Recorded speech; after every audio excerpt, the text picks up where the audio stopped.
So again, in my kind of assessment of the emotional labor space, or what a study that is focused on emotional labor would try to capture, there are maybe three good candidates for types of constructs.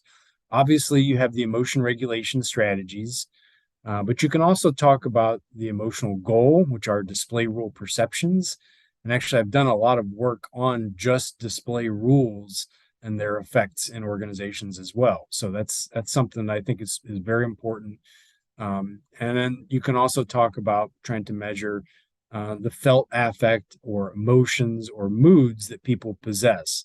Again, these all fit together in kind of a regulatory system. So they're all kind of important.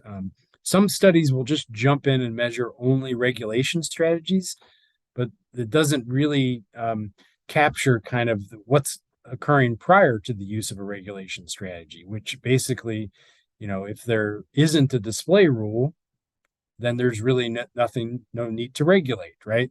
If people are feeling positively, then maybe there's no need to regulate. So when you get just emotion regulation strategies, you may be missing important parts of the overall emotion regulation or emotional labor equation.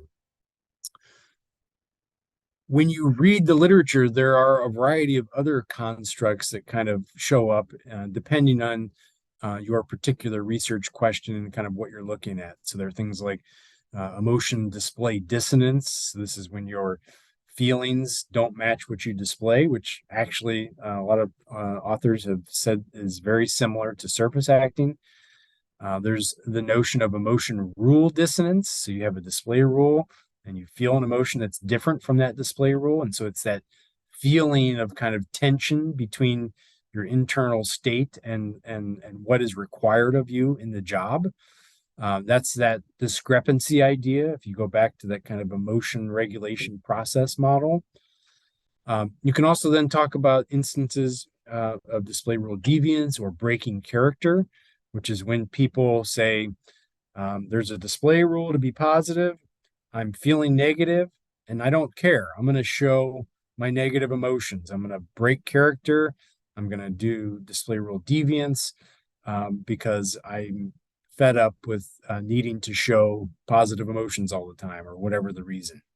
So there are, again, if you read the literature, there are a variety of other constructs that could be brought into the discussion. But the key ones, I think, are the ones listed in the first bullets at the top of this slide. So I'll talk primarily about the first three in terms of assessment.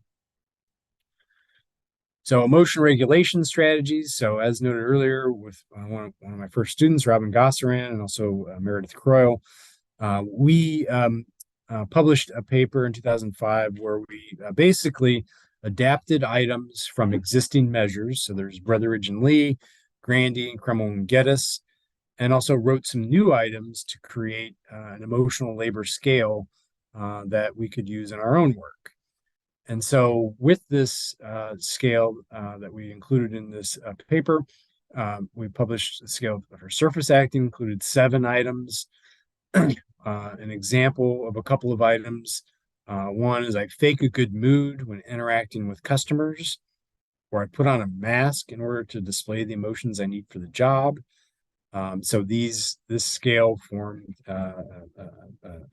high internal consistency reliability, had a good factor structure. It was also different from the other scales that we assessed. So we also had deep acting, which included 4 items. So an example of a deep acting item was I make an effort to actually feel the emotions that I need to display toward others.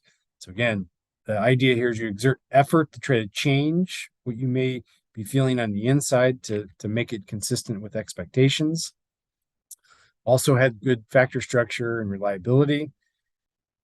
And then we also assess the expression of naturally felt emotions. And so this is actually the first paper where there was a scale dedicated to assessing this particular construct.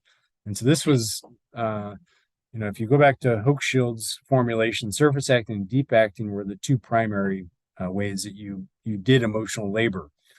In 1993, Ashworth and Humphrey published a theoretical paper that argued that, well, people can also show what they naturally feel to conform to these display rules. And so we took that idea and in this 2005 paper published this scale for expressing naturally felt emotions.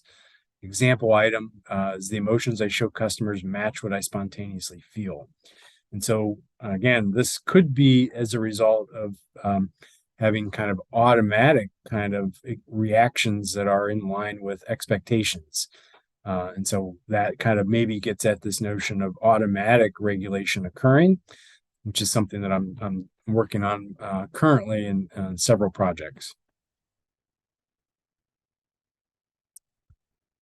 So one thing I would point out is that the current work on emotional labor has kind of moved away from assessing just deep acting and surface acting and moved more toward assessing specific strategies. So one thing you'll notice there is that I drew a connection between deep acting and attentional deployment and cognitive change earlier. The deep acting scales that were published early on, including mine and the Brotheridge and Lee and the Grandy measures, have been criticized for only assessing kind of emotional effort, so trying hard to conform to expectations. And so in response, the recommendation has been to maybe turn toward the use of more specific strategies. And so a couple of papers, Alabak et al. From 2020, and then a paper I'm working on with a current student have attempted to look at more specific things that people may be doing besides just exerting effort. And so one is to use what you might call, turn into the emotion regulation literature, something like an attentional deployment kind of strategy. So an example would be, I thought about something enjoyable that was unrelated to the situation and made me feel happy. So again, you can see you're trying to change your feelings, but it's getting pretty specific about what you're trying to do. And it's not just focused on effort. It's not just I'm trying to feel what's needed. It's I'm actually focusing on something enjoyable as a way to feel happy, right? Another strategy that is included in the Alabak et al. And also the Lee and Diefendroff is perspective taking. And so when you're working with customers, another way to try to feel, to try to do a cognitive change strategy would be to try to see things from the customer's point of view, right? This can sort of, this perspective taking idea can help you kind of maybe you're having a negative reaction to someone, but if you can see things from their perspective, the customer's perspective, that can make you feel less negative and maybe feel more empathetic or compassionate toward the customer's needs. And again, it's not just exerting effort to try to change how you feel, but it's trying to take the customer's perspective to change how you feel.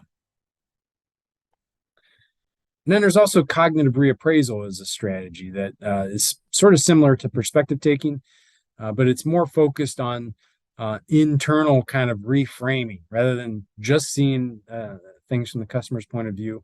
You might try to interpret what the customer is saying or what they did so that you don't take their actions personally. So you're trying to maybe distance yourself, trying to rethink the situation that so as to lessen kind of the negative emotional impact it may be having on you. So again, the trend is to try to be more specific about how people are actually trying to change their emotions rather than just talking about the effort that they're putting forth to changing emotions. And you see a similar kind of trend with surface acting of trying to be more specific. I would say that the surface acting measures, as originally developed, the Brotheridge and Lee, the Grandy, the Diefendroff et al., all really focus on suppression and faking pretty clearly. But what you see is that there's now an attempt to kind of maybe break these two strategies out and talk about different facets of surface acting.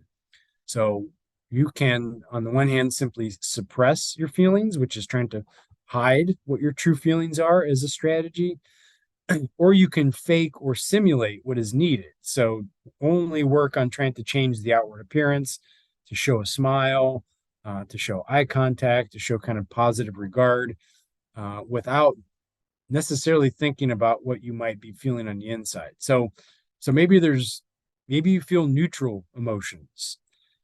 There's really nothing to hide there, right? So there's no negativity to hide. So what you concentrate on instead is just simulating something on the outside. And so that faking or simulation idea is maybe different from and useful to kind of differentiate from the hiding a negative feeling that you're having, right? The suppressing idea.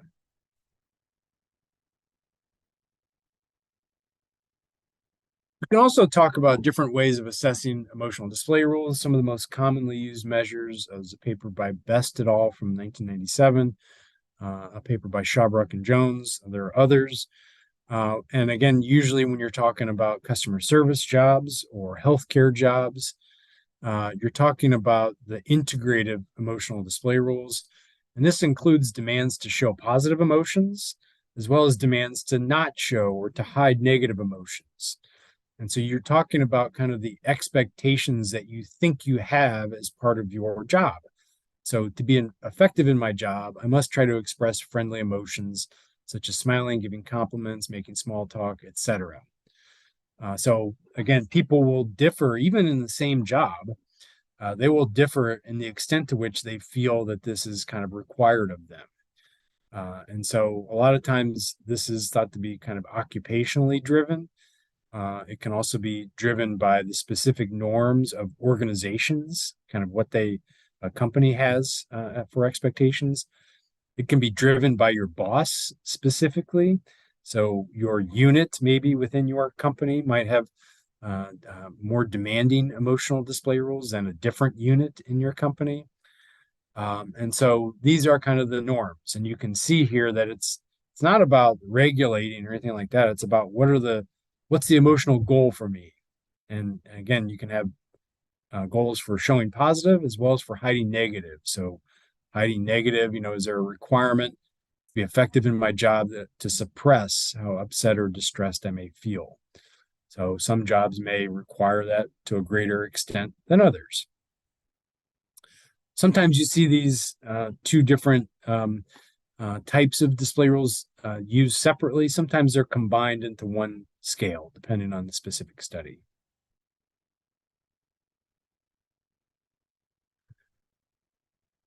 Oftentimes, it's also useful to measure felt affect, if nothing else, than to use it as kind of a control variable, right? So if you want to show, for instance, that emotion regulation strategies are having an effect on worker well-being or worker effectiveness, people are regulating in response to their own feelings, right? And so if you want to know if strategies have an effect above and beyond just how people feel, you need to measure what they feel.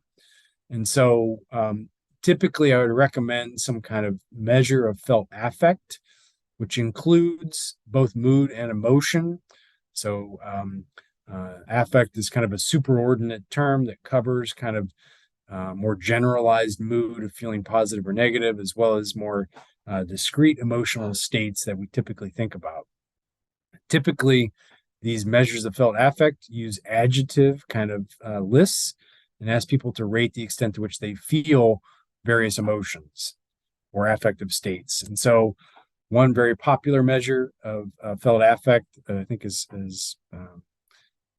widely used is that of the positive negative affect schedule, or the PANAS.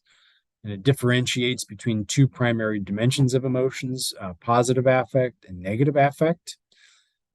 This can give you a pretty wide assessment or general assessment of affective experiences of the workers. And again, you want to know oftentimes if emotion regulation has an effect beyond just feeling positive or beyond just feeling negative. Another option here for assessing affect, one that I personally like to use in my own work, is something called the Job-Related Affect Well-Being Scale. This is tailored specifically to work psychology. And it also, instead of just assessing positive affect and negative affect, it assesses the four quadrants of what's referred to as the affect circumplex. And so many of you may be familiar with the affect circumplex, it basically differentiates all affective experiences on two primary dimensions.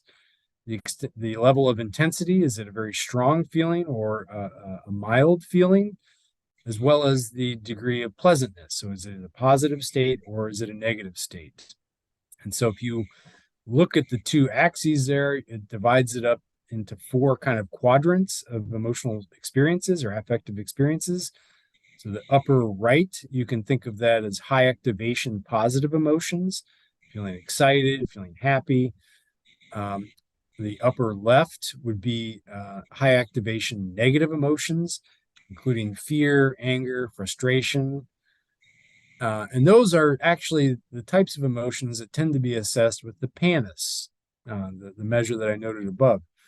The benefit of the JAWS, the Job Affect Wellbeing Scale, is that it also includes the low activation emotions in the bottom half of the circumplex, with the bottom right quadrant referring to low activation positive emotions, so feeling calm, relaxed, at ease, and also the bottom left with low activation negative emotions, including feeling sad, depressed, bored, etc. And so you really get kind of a full assessment of all the different affective states that people may be having. So one of the assumptions, one of the reasons why I think the four different quadrant kind of assessment is useful is that one of the assumptions that you see with emotion regulation or emotional labor research is that people are feeling frustrated or angry, and that's what they need to regulate, right? A customer is rude,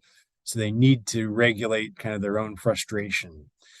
But the work that I've done, I've actually found, especially with some occupations like call center workers or even nurses, that people may be, in the case of call center workers, they may be bored.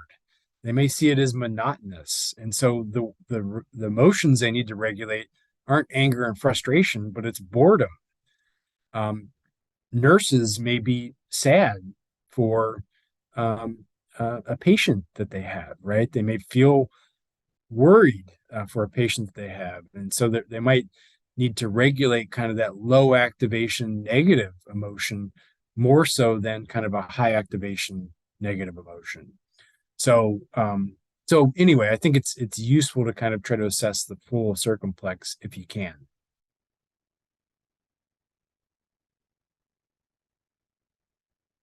So one other thing I'd like to mention with regard to the measurement of emotional labor is that you kind of have a choice to make about the level at which you're going to assess the constructs. And so the most common way to assess constructs in emotional labor research historically is to do it at what you might call the person level. And what this refers to is basically an attempt to treat the constructs as if they are stable and as if they are trait-like.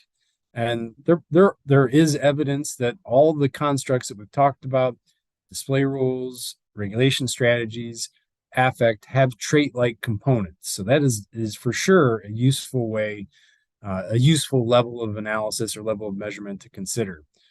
And so the way this is assessed is that you kind of change the time frame that you ask people to consider when they're rating on the various items. So it might be something like, in general, rate the extent to which you feel certain emotions, believe you have certain display rules, or regulate your emotions by surface acting or deep acting. This typically involves measuring variables at one point in time. So you give one survey at one point in time, and then the analyses that you're then doing basically compare people to each other. So it's a person level kind of analysis where you're now looking at comparing people who are high on surface acting versus people who are low on surface acting, right? That's the analytic comparison when you have this type of data. Again, this is where most of the research on emotional labor has been. Almost all the studies in the meta-analyses that I reviewed earlier were at this level of analysis. And you continue to see a lot of work that is done using person-level kinds of assessments of the emotional labor constructs.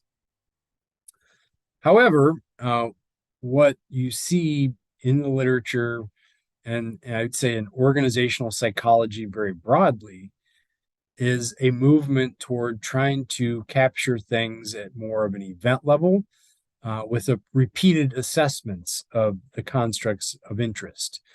And this, I think, is especially useful when you're starting to think about things that are dynamic, where they're going to change a lot within person over time, such as emotions. Emotions are very dynamic. They're fleeting. They change from event to event. Other constructs like motivation are also. So there's a whole movement, I think, in organizational psychology to try to assess things in a more dynamic way. And so what this involves then is that instead of asking people to rate in general, how do you feel or how do you regulate, you might say, in this specific customer interaction, rate the extent to which you felt this way, rate the extent to which you regulated your emotion in this way. And then you do this over many customer interaction events. Typically, this is done using something like experience sampling methodology, which is philosophically the idea that if you want to get a true understanding of a person's psychological experiences, you need to sample those experiences in real time in daily life as they are lived. And so this can give you insight into the actual processes and lived experiences of individuals. So psychology as a discipline, I think, is moved kind of to this as a way to kind of capture a lot of psychological phenomenon and test a lot of the theories that we have. And so, again, this has been a trend in my own work, is to move toward this type of assessment of repeated measures to capture dynamics.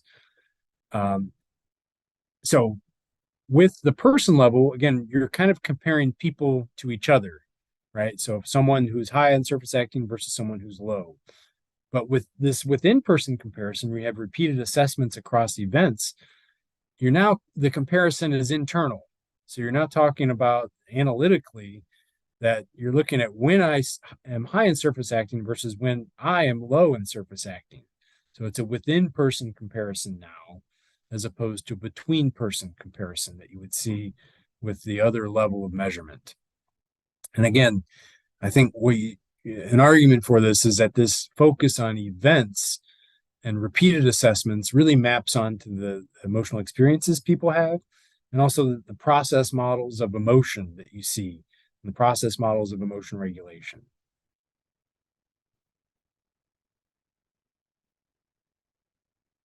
So then the last topic that I'm going to talk about briefly, and then we can open it up for questions, is some enhancement strategies. And so basically, I think the question is, what can we do to improve emotional labor and how it impacts outcomes? And I would generally put the thinking here as falling along two different kind of pathways. One pathway is to develop better emotion regulation, knowledge, skills, and abilities. So help people have better emotional capability. The other strategy is to enhance people's motivation to want to do this. So their motivation to conform to display rules, their desire to regulate emotions on the job. And so taking the first one and just breaking it down just a little more, of that of developing emotion regulation, knowledge, skills, and abilities, or KSAs, you see evidence for this when you look at literature that assesses emotional KSAs. So emotional intelligence is kind of the most salient kind of example of this, where you try to capture emotional abilities of a variety of sorts, one of which is to regulate emotions. And so there's been work showing, there's a meta-analysis by Joseph and Newman showing that emotional intelligence moderates the effects of emotional labor on performance. So people that are better, have better emotional knowledge, skills, and abilities tend to do better in emotional labor, and that leads to more effective outcomes. It's also the case that there's been some work, not a lot, trying to use interventions here to train people to better regulate their emotions. So people can learn more effective regulation strategies. And there's been evidence showing that people who are trained on emotion regulation strategies, nurses, customer service employees, this can reduce their work stress. It can also improve their emotional performance. And so again, there's good evidence here that people can learn this, they can develop their knowledge, skills, and abilities, and that interventions can impact or improve emotional labor and its outcomes through this pathway. The other pathway that I would identify as a potential avenue for improving emotional labor is try to enhance motivation to conform to emotional display rules or to do kind of emotional labor. And so there's evidence for this when you look at certain constructs, like, for instance, role identification. So people who strongly identify with the role, they see it as a central part of their identity, are more motivated to do whatever it takes to conform to that identity, right? And so when they have that, the effects of emotional labor, having to regulate emotions on the job, are less harmful for them, right? It's not asking too much of them to necessarily expect them to show service with a smile. They want to do it because it is an important part of their identity. You see a similar effect with things like customer orientation. So employees who have a stronger customer orientation, emotional labor is less harmful on their personal well-being. They do it, they don't experience kind of the negative consequences. Similarly, some of the in-progress work that I have is looking at autonomous motivation. So borrowing from self-determination theory, which argues that when you are motivated for internal reasons, so doing it because you like it or doing it because you strongly identify with it, that can lessen the negative impact that it had of exerting effort, and you can actually get positive outcomes from doing something that allows you to feel more autonomous. And going way back to the work I did with my first doctoral student, Robin Gossaran, her dissertation was basically looking at commitment to display rules and showing that when people were more committed to display rules or more motivated to align with display rules, that when they did that, they were more likely to effectively regulate their emotions on the job. So I think that there are a variety of ways that you can get people to be more motivated to want to do emotional labor. What I would say, though, is I'm not aware of any experimental work on this. So I don't know of any studies that have actually tried to go manipulate emotional labor motivation and show that has a causal effect on outcomes, including better regulation or better worker well-being or better effectiveness. But there's correlational evidence that's very suggestive that this is probably a useful pathway.